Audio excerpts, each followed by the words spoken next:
Let every go signal remind you that you do go farther with Signal gasoline. The Signal Oil Program.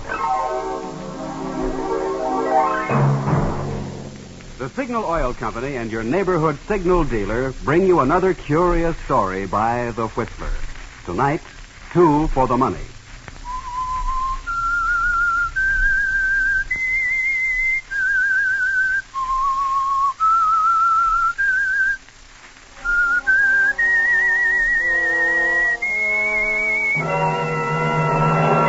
I am the Whistler, and I know many things, for I walk by night.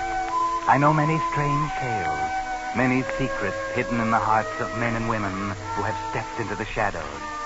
Presently I'll tell you of nameless terrors of which they dare not speak.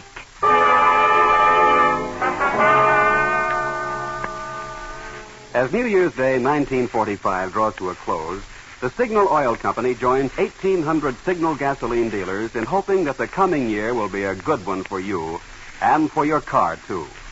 During 1944, 150,000 cars wore out each month, 1 out of every 12 on the road. So yours has been a pretty lucky car so far. But it'll take more than luck alone to make today's cars last out the duration. It'll take thorough, conscientious servicing of every part. And no one gives more conscientious service than your neighborhood Signal gasoline dealer. Being in business for himself, he naturally has more incentive to do a better job. The kind of job that will keep you his satisfied customer. Later in the program, I want to tell you about several outstanding Signal services. For each one is designed to do for your car the thing you want most today, to help it go farther. But now, The Whistler.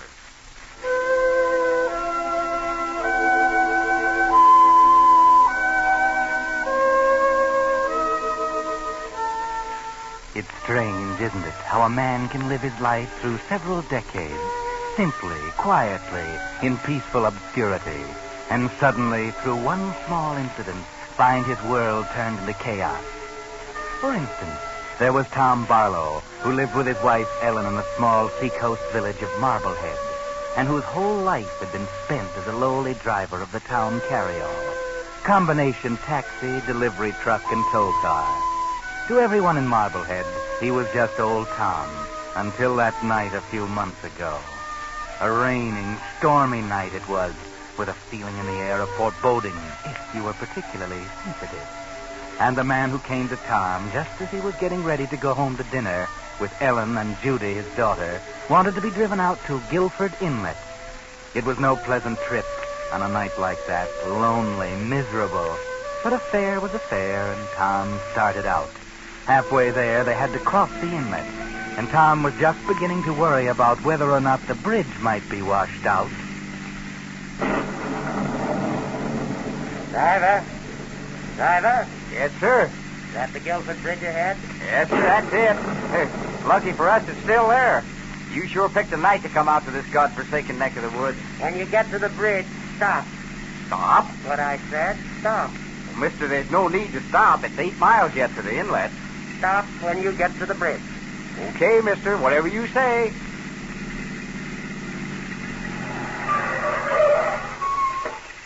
How much do I owe you? Well, you're not getting out here. How much do I owe you? $1.50, but look, mister. Yeah, $2. Keep the change. You're crazy, mister. There isn't a house within 8 miles of here. I like walking. But, mister, I'm not going to leave you out on this bridge alone. Good night.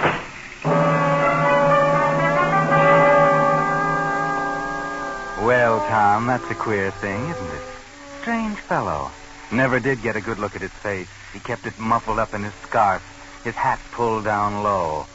You've half a mind to run after him, but in 10 seconds he's disappeared into the blackness, and you drive back to town wondering, trying to make up your mind whether you should tell somebody about him or not. Then, when you're putting up the cab for the night and you happen to glance in the back, your mind is made up for you.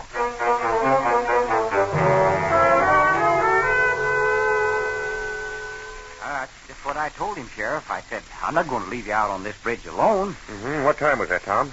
Oh, about 2 hours ago, at 9 o'clock. Uh-huh. I tried to argue with him, Sheriff, but he just wouldn't listen. Okay, what happened then? Well, then I came on back to the garage, and when I was cleaning out the back of my cab, I found this package. Package? What package? This package right here. What I came to see you about. Here, look for yourself. Cash, $25,000. I thought I'd better turn it in quick. Well, I'll be... Hey, Tom, listen. Huh? You left this man on Guilford Bridge 2 hours ago? Yeah, that's right. 9 o'clock. Sure was a queer bird, Sheriff. Had a muffler over half of his face. Could hardly hear him talk. I said to him... Sergeant, get out the car. Get 5 men. We're going to Guilford Bridge.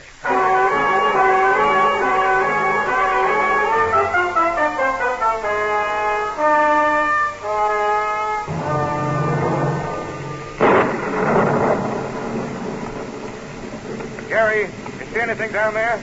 Something here, Chief. Well, it's the spot where I left him, Sheriff. Right here. Hey, Chief, look. Yeah? I found this coat and hat under the bridge. Hey, Eddie, put your flashlight over here. That's the coat the man was wearing. And that's his hat, too. Sure, Tom? I'm positive. Oh, Sheriff, dug this muffler out of the water about 20 yards downstream. That's his, too, yes. That's what he had over his mouth. Made him talk so peculiar. The hat, coat, muffler.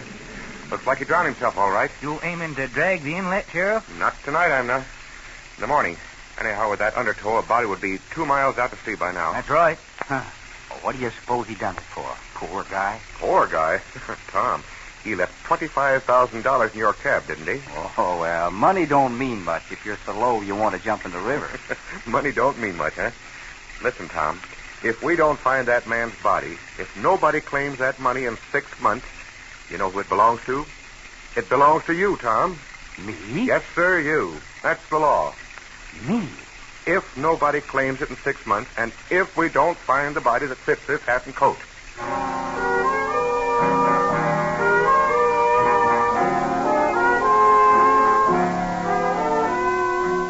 Well, Tom, that's quite a stroke of luck, isn't it? Imagine, $25,000. More than you've ever dreamed of. And it's yours. Almost. You stand on the bridge and gaze into the dark water below and wonder about your strange passenger. But perhaps you wouldn't wonder if you could see something happening in a lonely house 8 miles away at Guilford Inlet. Who's there? I'm asking 2 questions. Let me in. Who is it? Well, Mrs. Wilmey, so you don't recognize me. And after I've paid your salary, kept you living here all these years. Mr. Ben. Yes, it's me, and don't stand there gawking. Let me in and close the door and make some hot coffee. I'm frozen to the bone. Of course. Of course. Same dismal old place. Mr. Ben, where's your hat and coat? You're soaking wet, Mr. Ben. Where's your hat and coat? You're soaking wet, Mr. Ben. Hey, heaven, woman, can't you say anything better than that? 20 years. 20 years, and I come home to, where's your hat and coat, Mr. Ben? Mrs. Wilmey, you're still a fool. Yes, sir. I'll get the coffee. Wait a minute. Yes, sir. You still go down to the village every day and gossip like a fishwife? Well, sir, Stop stirring me. Now, listen. While I'm here, you keep away from the village, you understand? Order your groceries by phone, if this morgue still has a phone. Oh, no, sir. Not since you left. Barlow Manor's all boarded up, except in my room. All the better. You'll have the delivery sent once a month then. Nobody's to know that I've come back to Guilford. Is that clear? No one. Yes, sir. If you want coffee... Mrs. Wilmey, for the love of heaven, stop fluttering. Yes, sir. Oh, me. Nothing changed. You're still afraid of me, aren't you? Aren't you? Yes, sir. Yes, sir. Oh, please, sir. Go get the coffee. Yes, sir. No. Wait. My brother Tom, he still drives that taxi of his, I suppose? Oh, yes. They say down in the village. Never mind your fool gossip. Still driving a taxi after 20 years. Mr. Happy-go-lucky. Everybody loves good old Tom. Don't they, Mrs. Wilmot? Oh, yes. He's such a cheerful man. And his wife, Ellen... Get out of here. Just go. Go get the coffee. And don't you babble about Ellen Barlow, you understand? Don't you ever babble to me about Ellen Barlow.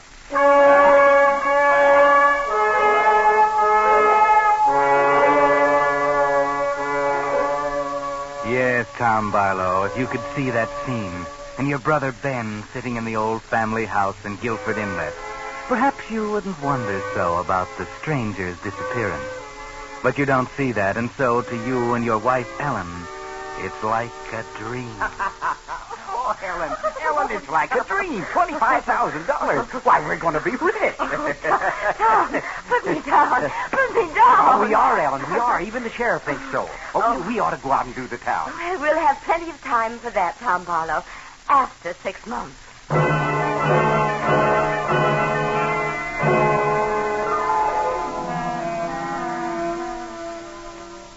Wilmy.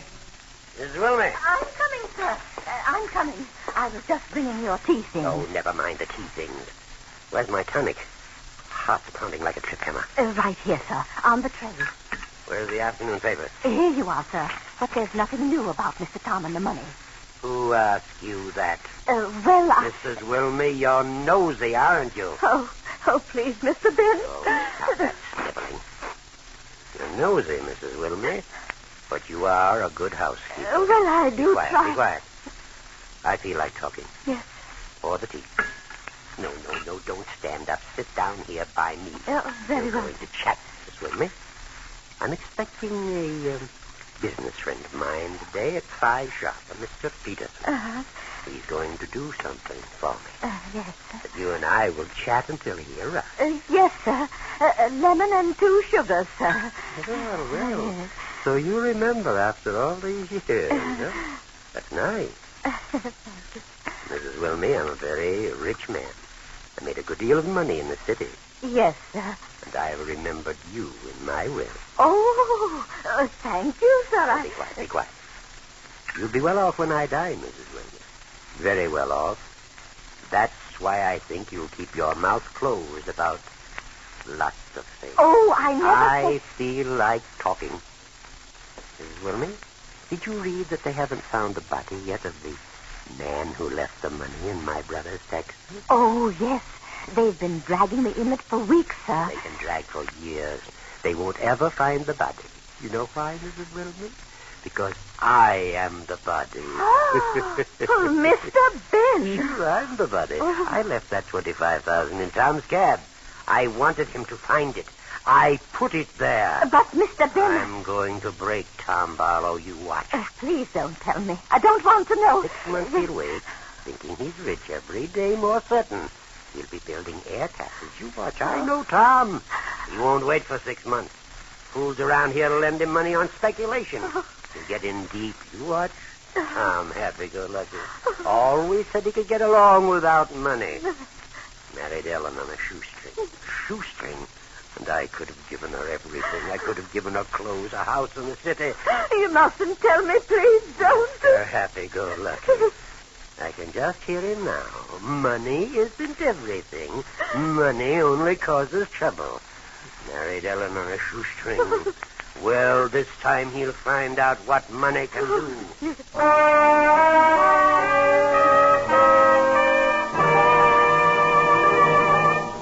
You are listening to The Whistler, brought to you by your friend, the Signal Oil Company, marketers of famous Signal gasoline, your best buy today. Remember to let every go signal remind you do go farther with Signal gasoline.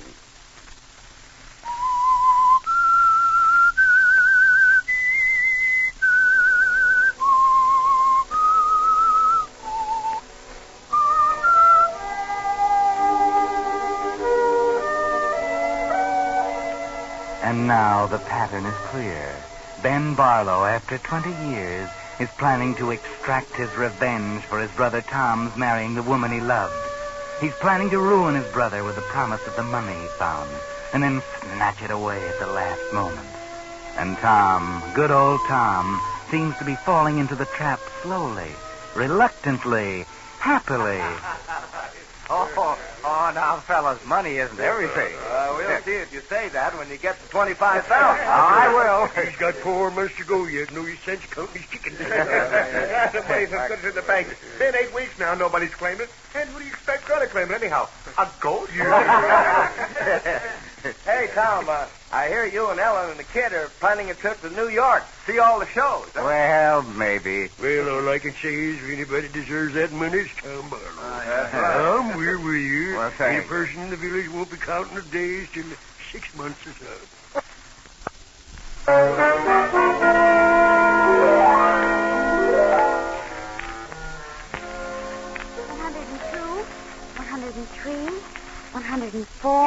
you doing your homework? 105, 106, 107. 107 days, Pa, and we'll be rich. Judy, I told you not to talk about that money. Oh, now leave her be, Ellen. It don't hurt thinking about it. Oh, Tom, can't you see what I mean? Can't you understand? We've always been happy, Tom, the three of us, without too much money. And now Of course we have. And that's why I want you and Judy to have everything in the world. Why, you don't think I want the money for myself. Tom, listen. Let's withdraw our claim. Let's forget all about the money. What do you say? Tell the sheriff to give it to charity or something. Will you, Tom? Will you? Ma, are you crazy? Oh, she's teasing you, Judy. I'm not teasing. I've got a funny feeling about that money. But, Ellen, dear, I'm kind of counting on it. We've already run up a few bills and all, and what with this little deal I'm working... Deal? What deal? Oh, nothing, Ellen. Judy... What deal, Tom? Just a little surprise. You know what I've been thinking? We all need a little vacation. Yes, sir. Get away from town for a while. Jerry Mason says that I could get $600 for the cab. Tom, you're not going to sell the cab. Well... Oh, Pa, that's wonderful. We could go to New York and see Radio City and go to all the big shows and everything. Oh, Pa, I love you. You're so wonderful. Isn't he wonderful, Ma? Tom, you're not going to sell the cab. Please. Now, Ellen, don't you worry. Everything's going to be all right.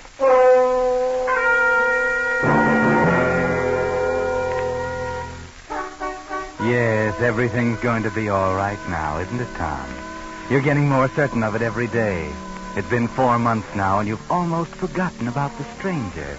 But he hasn't forgotten about you, Tom. Oh, you sold the cab, Mrs. Wilmer. Yes, Good, good. And now what about this man Peterson? well, sir, Mr. Peterson said that everything was going the way you wanted, sir. That's fine. Good man, Peterson. Real good man. What else? What, sir? What else? Well, sir... Come on, out with it. Well, sir, there's talk around that Mr. Tom and... For the love of heaven, woman, will you go on? You told me never to mention Mrs. Barlow's name, sir. What about Mrs. Barlow? She and Mr. Tom aren't getting along so well. Good, good. So they're not getting along, huh? Now, isn't that too bad? Money isn't everything. You watch, Mrs. Wilmey. He'll probably mortgage the house next. Money isn't everything. You watch. I know, Tom. He'll mortgage the house. And when you find that suicide note... Suicide note? Oh, didn't I tell you, Mrs. Wilmey? You're going to discover a suicide note in Guilford Inlet. And you're going to bring it straight to Sheriff Tompkins.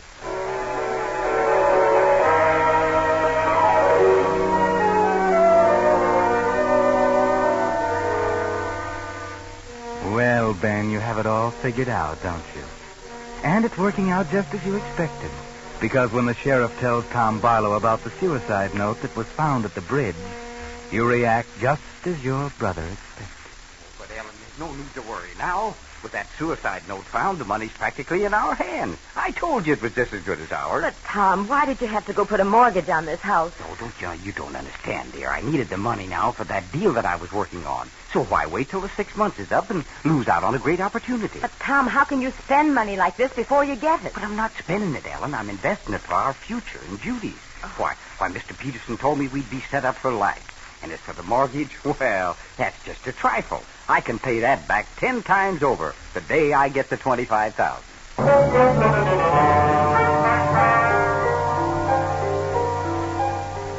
The day you get the $25,000, Tom. The day you get it. Will that day ever come?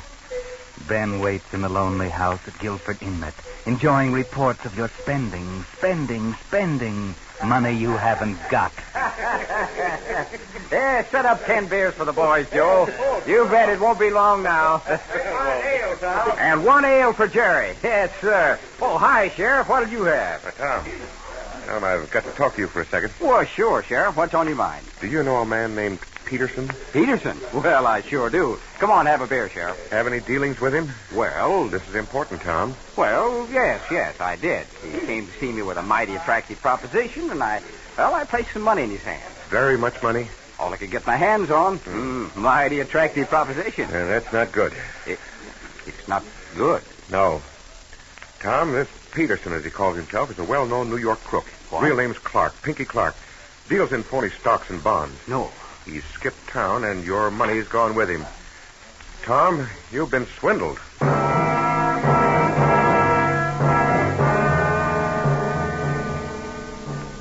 So, Tom, now you know.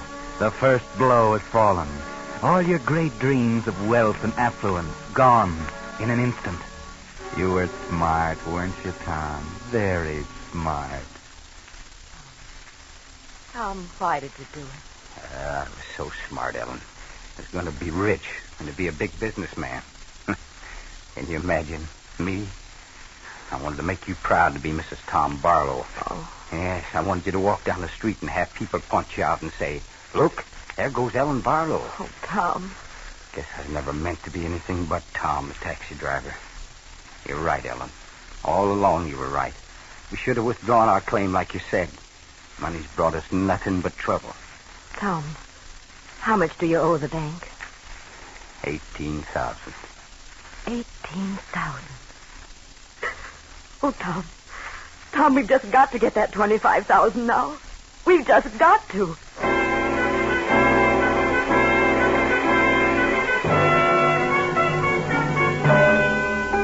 Yes, Tom, your situation is desperate now. You have to get that $25,000 now. It will just about pay off your debt, lift the mortgage on your house, and buy back the taxi. And then the real blow falls. The 6 months is up. It's the night before you're to claim the money, and it's dark and stormy. Another foreboding night like that one 6 months ago.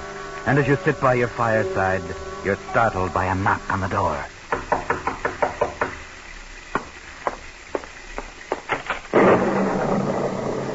Yes? Hello, Tom. Well, I'm afraid I don't... Ben. Ben. Glad to see your old brother, Tom. Ben. I guess I'll have to invite myself in. Nasty night. Nice little place you have here. Ben, what are you doing here? Now, that's a fine way to greet your brother after 20 years. Ben, what do you want? Still haven't changed, have you, Tom? Still hate your devoted brother, Ben. Well, Tom, it's taken 20 years. 20 years. But I've just about done it. Done what? Driver, is that Guilford Bridge up ahead? Huh? Stop when you get to the bridge, driver. I like walking. Ben. Don't you remember your old lucky passenger, Tom, huh? Ben, you were... The man in the cab. No, the man in the cab was drowned. They found a suicide note. Ben, it was you. 20 years, Tom. 20 years, and I've come back. So, money isn't everything, Mr. Happy-Go-Lucky. You'll find out, you and Ellen both. Right now, that 25,000 is the most important thing in your life. And you're not going to get one red cent of it. I put it in your cab. I'm going to be at the sheriff's office with serial numbers and identification. Money isn't everything, eh? You married Ellen on a shoestring. You married the only woman I ever loved. You'll find out how important money is tomorrow morning.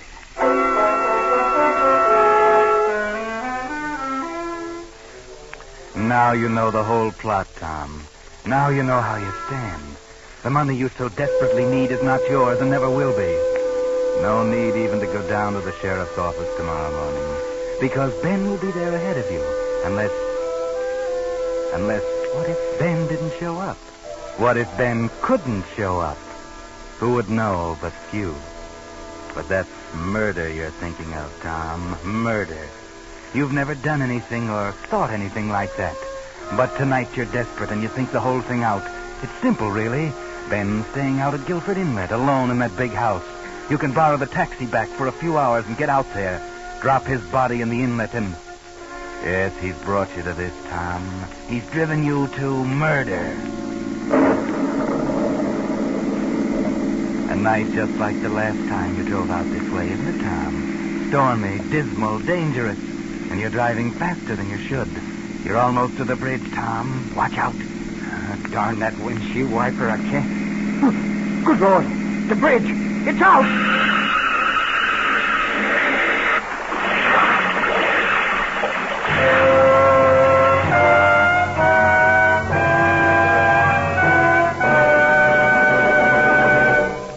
The Whistler will bring you the ending to our story in just a moment.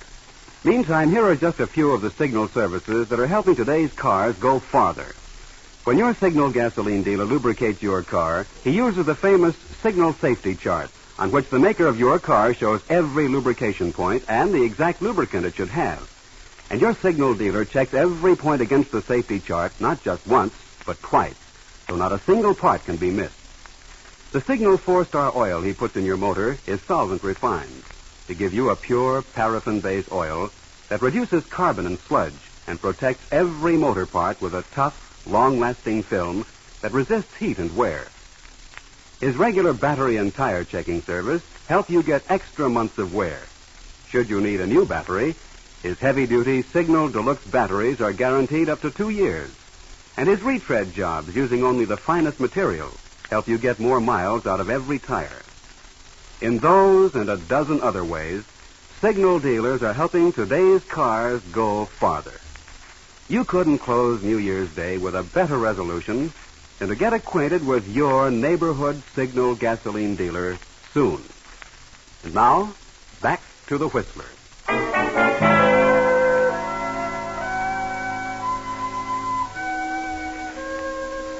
The next morning, a man staggered into the sheriff's office at Marblehead to claim the $25,000. He was battered and bleeding and drenched to the skin, but he was alive and able to take the money and go home to his wife, Ellen. Yes, Tom Barlow was able to jump clear of his car as it crashed through the demolished bridge. He came back to the sheriff's office just because he wanted to make sure. And he was considerably surprised when Ben didn't show up. He found out later why. Because when they pulled his wrecked taxi out of the inlet under Guilford Bridge, they found a body close by in the debris-choked water. Ben Barlow. Ben Barlow, driving the other way in the early dawn to claim the money and complete his revenge, hadn't seen that the bridge was down either until it was too late.